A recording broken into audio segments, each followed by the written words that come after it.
జై శ్రీరామ్, శ్రీ ఆంజనేయం ప్రసన్నాంజనేయం అంటూ ఆ హనుమంతుణ్ణి కొలిస్తే ఎటువంటి కోరికలైనా నెరవేరుతాయి.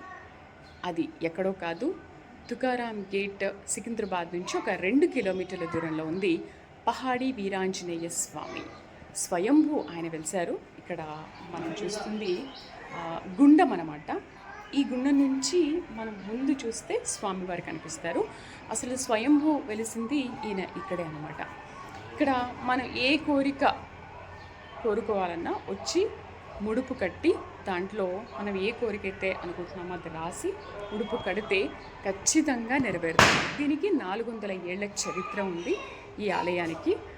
అందుకనే గుట్ట పైన కొండపైన వెలిసాడు కాబట్టి స్వయంభూ పహాడి అని అంటారు దీన్ని పహాడి వీరాంజనేయ స్వామి స్వయంభూ వెలిసారు కాబట్టి.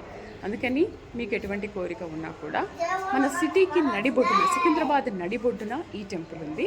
మీరు వచ్చి తప్పకుండా స్వామివారిని దర్శనం చేసుకొని మీ ఎటువంటి కోరిక ఉన్నా కూడా కోరుకోండి. ఎందుకంటే ఇక్కడ భక్తుల ప్రగాఢ నమ్మకం.